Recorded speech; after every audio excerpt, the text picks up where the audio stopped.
Why would it do that?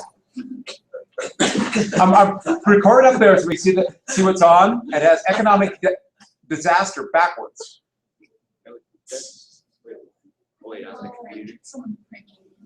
Oh well. Okay. I don't care. All right, so we already have, this is the economic disaster we talked about. And the big thing was food prices really do matter. If people are hungry, they revolt. So naturally, as I've told you before, I believe, if you guys want to become a totalitarian dictatorship or dictator, start a dictatorship, control the population, what's the first thing you do? Attack India. Well, besides attacking India, give them lots of food. I was going to say bread circuses. All right, so Prince Metternich, remember him? Yeah. He was the man who represented the conservatism at this time. Prince Metternich. Okay. The Congress of Vienna, he is the one who represented that, going back and reestablishing rule. He became the symbol of putting down the revolts in 1830, and Metternich was by then becoming very old, but he still was holding on to that conservative conservative idea, and very much an aristocracy. And we have to add one more thing I did not put on here. There was a serious liberal movement, and it unified not only working class and the poor, but the bourgeoisie. So that one you have to write down. The middle class and the workers were unified in wanting more power, more rights. They had different ideas.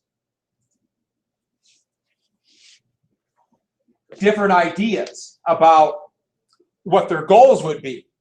And we'll get to that in 1 second because it'll blow up in France.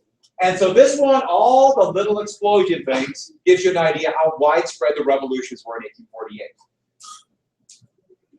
Britain was able to avoid it because they did do some reforms, the power of the Methodists. Spain really didn't have the Industrial Revolution, that's why they didn't have it. The United States had a different type of revolt almost. How many were there? How many revolts? Oh, there was over 100 if you count all the cities. But in the empires, there were about 6 major ones. And Austria came the closest to literally breaking up into many states, which eventually was. Austria was this huge multicultural state. Wait, we'll check. You just said what I was going to say. And so, where do revolutions begin? All revolutions began before California has their big revolt. France. I was going to say in the hearts and minds of the people. Oh, we're going to talk about that later. Okay, so France. And I love this cartoon. It's one of my favorites. It's trying to show France, and that's kind of the hat of its on its culotte.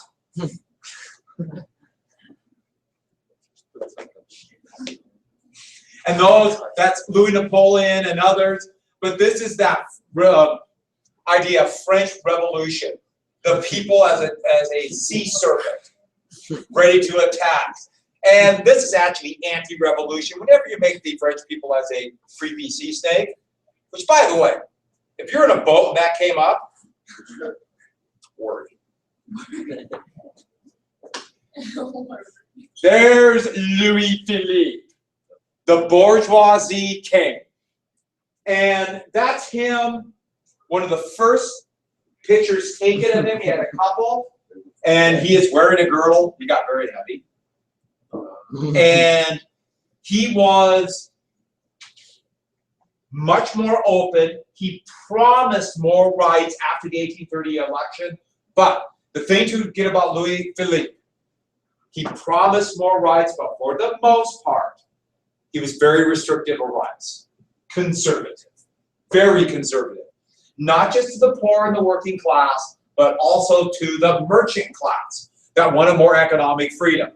And so here's a couple shots of Louis Philippe. And this is essentially a drunken Louis Philippe, and trying, as he's been toppled by the French people, and these are other European monarchs. And I like this one, giving coins to the masses to try to shut them up. That's a very diabolical picture of Louis Philippe. But there was censorship, there was control of the press, nothing that they thought they got in 1830. Now, he was able to maintain control because food was relatively cheap. Food prices went up, revolution. Can't emphasize that enough.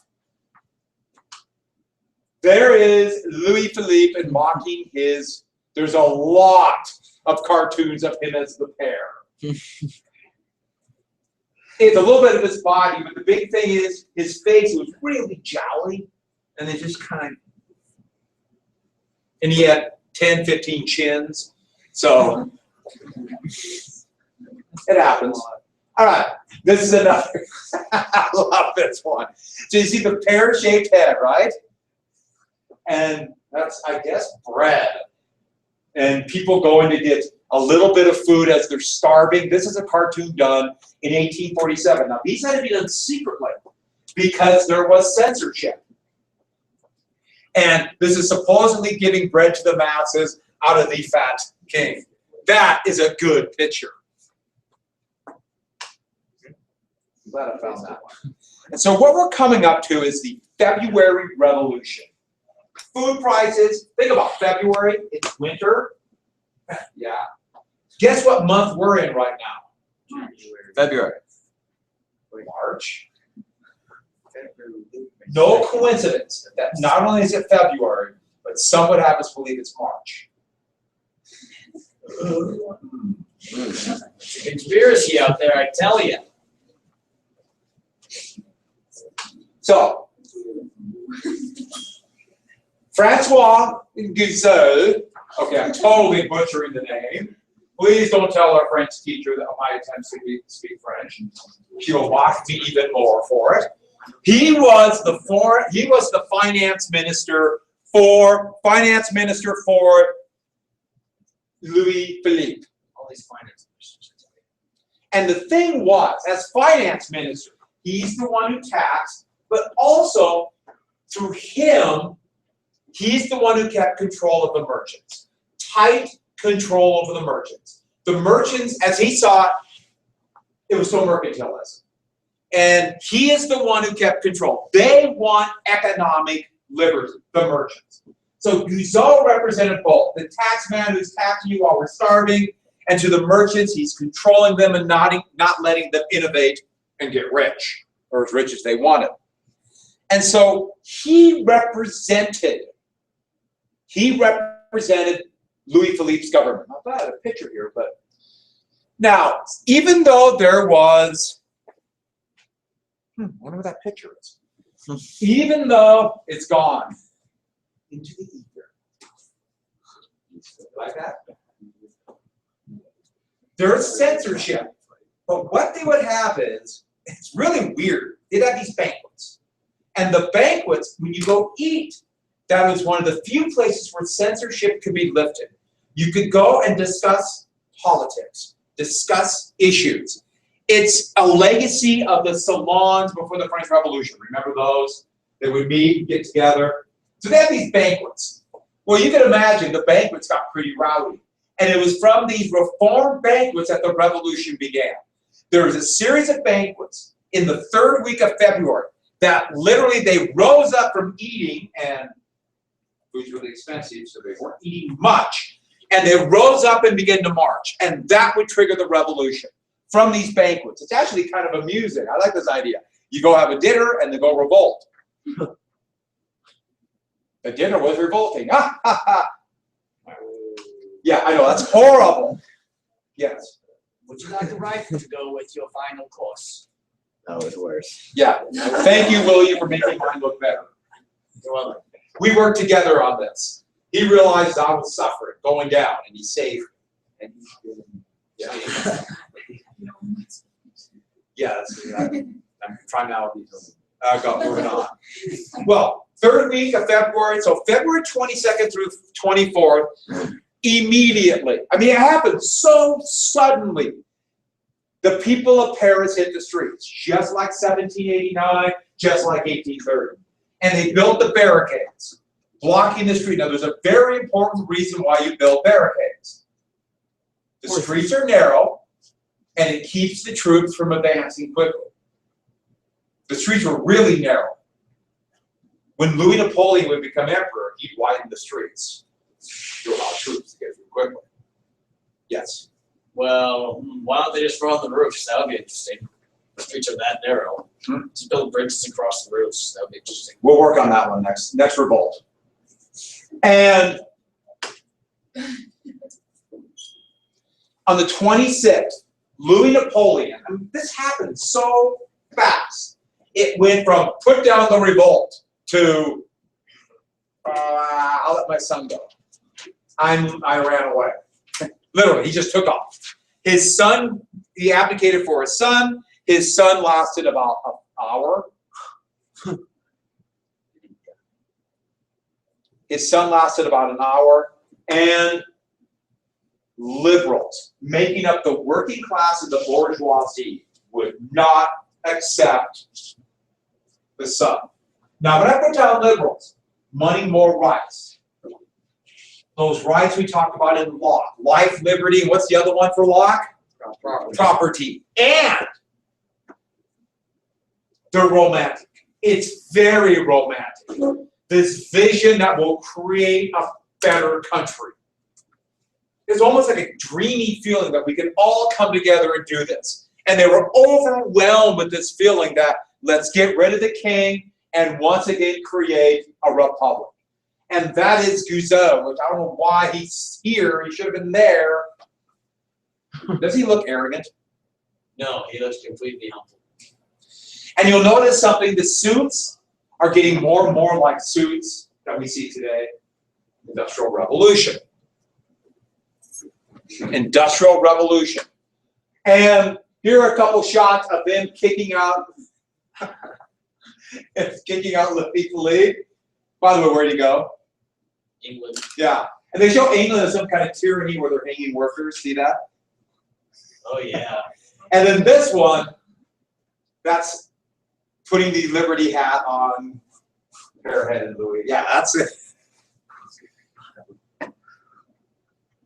That's a good one. Come on.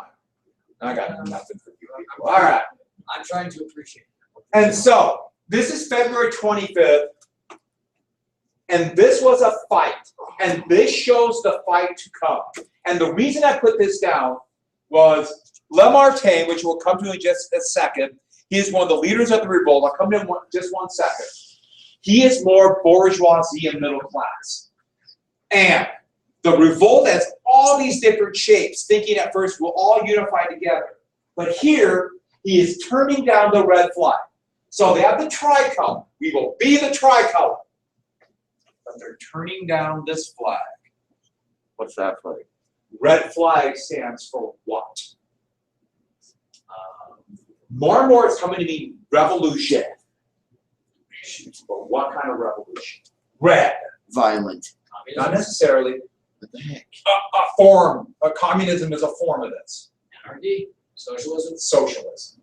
Okay. Already, some workers want even more rights than what some of the liberals wanted. There's going to be a divide. And this is what we have to get. Immediately, there's a divide between those who want more rights for workers, socialists, and those who want, to be honest with you, they just want a little bit more freedom so they can do business the way they want to do business. By the way, in socialism, who controls the capital? The workers. The people control the capital. The bourgeoisie don't want to give up their capital. They don't want to give up their machines. They just want to do what they want with their machines. The divide is happening now. In 3 days, you went from this romantic, we will conquer all, to, oh, wait a second. Yeah, I'm all for getting rid of the king and having a republic, but I'm going to keep my stuff and you're going to still be poor.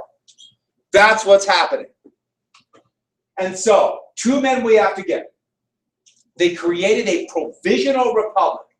Alphonse Lamartine, and that's him right here.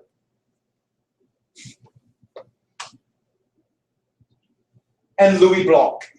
Now, Martin, he was the bourgeoisie. He allied himself with the merchants. The merchants who want more economic freedom. And then we have Louis Blanc. Louis Blanc is going to be something we call a social democrat. Make sure everybody get down the term social democrat. Social democrat. Before I explain the workshops and all that, let me explain what social democrats were.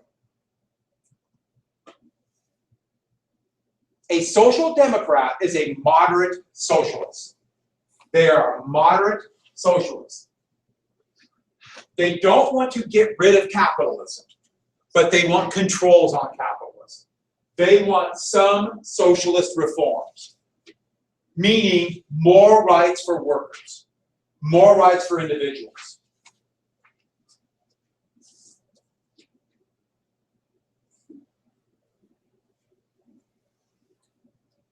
Pretty soon there will be a very active and vibrant social democratic party all over. The one in Germany will become very powerful by the end of this century. And Europe is for the most part, Western Europe today, the legacy of Western Europe today is social democratic. But back to this now. What Blanc thought was, he looked at and saw there's massive unemployment, low wages. If there's low wages and unemployment, what do people need? Jobs. Give them jobs. He wanted the government to create jobs. That didn't quite happen. What they did is they went right down national workshops. And the national workshops would be this. Unemployed workers could go and find jobs. It was really a confusing, half-hearted measure because, a couple more things because of the Social Democrats, and we'll get back to it. They also limited the workday to 10 hours in Paris. Now you notice, only in Paris. Why? That's where the workers were more vibrant. That's where the workers demanded more. Outside of Paris, didn't happen. So only in Paris. And lastly, as part of a more socialist idea, they abolished the death penalty. Don't worry, this is France. They'll bring it back in a year. And slavery. The French are pretty repressive. It's a very weird place. They do not have freedom of speech there to this day. France is an interesting place. So, this is what happened. That's what Blanc wanted. And Blanc was able to ride the wave of popular support to get these, but half-hearted. Because Lamartine, and by the way, how do you know he's merchant or middle class? His dog. Yeah, look at the dogs. That's like a wealthy individual. These are dogs. By the way, what are these dogs for? Chasing rabbits. Yeah. Or mice. Maybe Or not. rats. They would hunt rabbits, but the big thing are a fox. Shoot. Shoot? Yeah, that's what they do to the fox. It's shoot. Oh. That's what the aristocracy did. And these middle-class merchants, all they really wanted was freedom to become aristocracy. But they didn't like these laws at all. Merchants don't like these laws. If government provides people with jobs, so there's less unemployed, and instead of working 12 or 14 hours a day, they only have to do 10 hours a day, what happens to wages? They go up. Yeah, wages go up. That's Blanc's idea. Blanc's idea was, we'll get wages up. If workers have more money, there'll be less chance of revolt. But merchants don't want that. They want lower wages. And so, we're coming to the June days. What happened to March? Hmm? What happened to March? Well, these things had happened. We have February is where the revolt was. In March, April, May, that's when Blanc and Lamartine were kind of battling back and forth in this provisional government. In June, it all blew up. Now, I don't have it in the nice little, it all comes out at once. So let me go through step by step, okay? First things first. Lamartine and the merchant class won. Blanc was removed. And when Blanc was removed, this is going to be called, it's kind of funny, but it's going to be called the bourgeoisie revolt. What is a bourgeoisie revolt? Now, don't write everything down. Let's go step by step. Are you getting this? A bourgeoisie revolt. The merchants revolted against the socialist Blanc. They wanted all the controls lifted that Blanc had. What happened? Prices exploded. Inflation. Thank you. Inflation. Yeah. The bourgeoisie revolt, that's when the merchant class, who originally were allied with them, kicked out the working class from the government. They kicked them out. The merchant class took power. By the way, I gotta quit saying by the way. This happened here in the United States. Does anybody know when? It happened in 1787. That's why the Constitution was written. For a strong, not democratic government. The U.S. was never meant to be a democracy. Because there was, as they called, too much democracy. And it would happen again in 1877. It would kind of happen again in the 1980s. Yes? Just ask Alexander Hamilton. Yeah, you hear about him. So, workers felt betrayed when Blanc was removed. So what did they do? They fight. They want to fight. And their goals? They want to end poverty. I know, how crazy is that? End poverty. You getting this, Leon?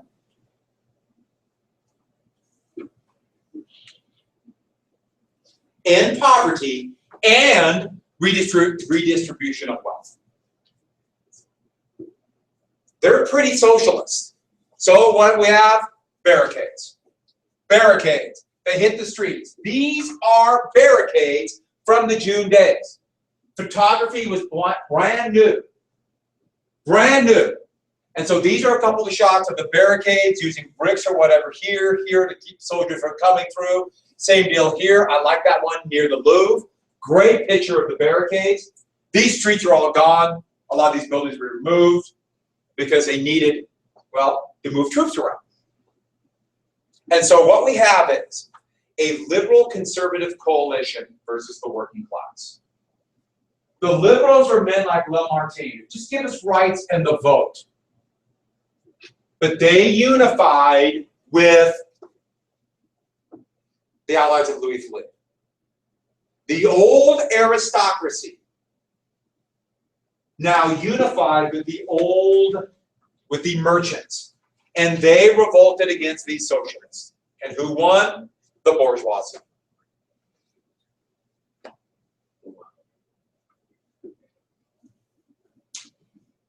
Now, I went through this pretty quick, but the point is this. What happened? The liberals, when the revolution began, were the working class, even the socialists, the bourgeoisie, which are the new merchants and industrial class. But then in June, what happened? This is what we got to write down. The bourgeoisie won. They got power. The bourgeoisie was liberals until they got power. Then they became what? Conservatives. And we will see that time after time after time in history. When people get power, They want to stay in power. they want to stay in power. When they get a little bit of wealth, they want to keep that wealth. With the idea that somehow it will stay like this forever. No, it never stays. Yes, it's going to blow up in their face, but the bourgeoisie. And once the old aristocracy and the bourgeoisie came together, oh, I love this painting. Back to the barricades again in 1848. And this is fighting against French troops. And this is near the Mile Fidel. And a great shot. I like the painting. But General Cavaignac would lead troops from the countryside into Paris and crush the revolt.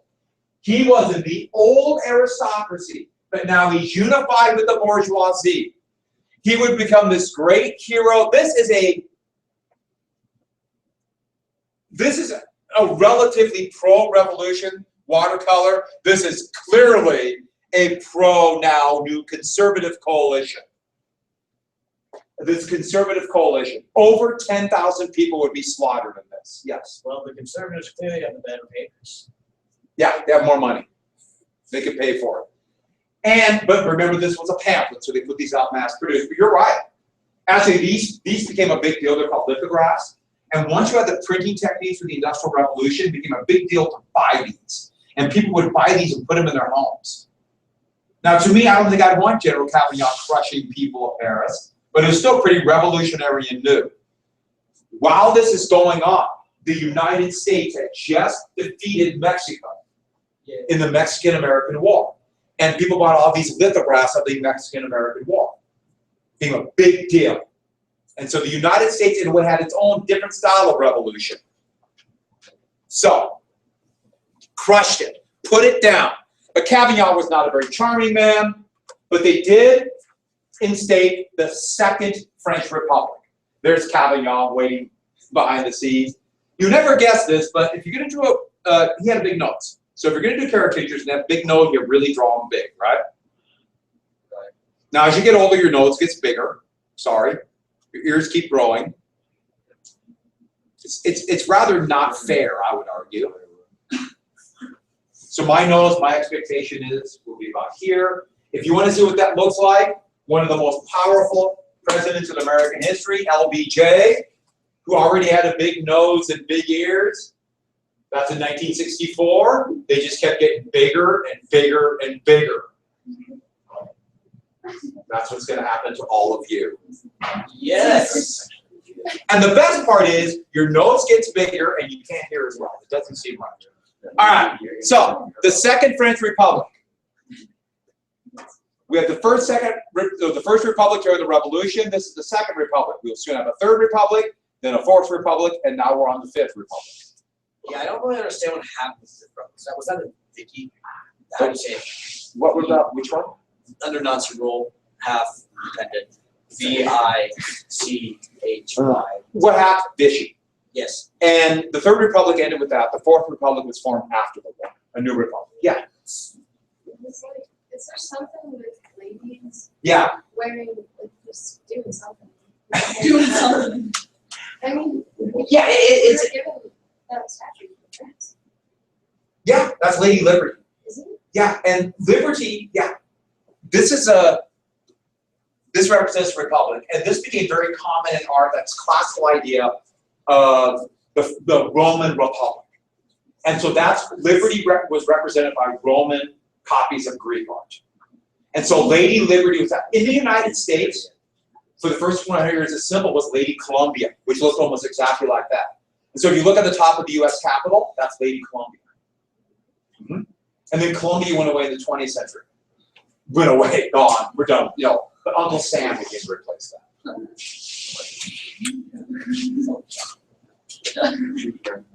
That's copying a British poster. That's Lord Kitchener. We'll talk about him later. So, the new Constitution was on November 1848. This is the Second Republic. And they're going to have an elected president. France still, a lot of the vestiges of the French government now have bits of this 1848 convention. And then they'll redo this again in 1872. And a one-house legislature. It is conservative. Has everyone got that? It is conservative. They limit suffrage to property owners. I mean, it's conservative. A conservative government. And now they're going to have an election for the president. This is a shot. The Mobile Guard, I'll go back. By the way, what do we call one house? Unicameral. It's a parliament. The United States is bicameral. A lot of countries have two, but usually only one house has any power. The United States didn't want stuff to happen, so the United States has two. The Mobile Guard and the National Guard, the French army, and basically what it is talking about the influence of the army after the revolt. And this is Cavaignac and a new man, Louis Napoleon. Oh, I'll finish it tomorrow. Oh, shoot, it's a stupid day. What's with the birds? Weird bird things. Yeah, I just question the birds. They like really. Yeah. Okay, we have a brainstorm list on Wednesday. Yeah. On the Renaissance, right? What is that with those birds? On the Renaissance. I'm going to ask you a question on the Renaissance. What are the birds? Where are they? Who are they? Yeah, like, can't deal with that. Well, one is Blanc, and I'm not sure who the other guy is. Blanc has a top hat on, but one of the symbols of France was a rooster. Still weird. I hate these days with a passion. Mondays? Yes. No, We the were- June. I used to love Mondays until it's stupid. We Classes, still meetings, have I- a block schedule. Huh? I said it could still be block schedule. Well, that's what I told people. They actually, the whole goal was to do this, but nobody would have wanted it. So they did the awful block schedule, which was horrific, and now everyone says what you say. Hey, it's better than that block schedule. You're their target audience, Becca. See how it is. They used to be terrible. It makes sense like that. You're exactly right. That's the way to do it. You beat somebody with a brick, and then they start beating with a stick. They're like, this isn't as bad. I should be okay with this because I know nothing better. Exactly.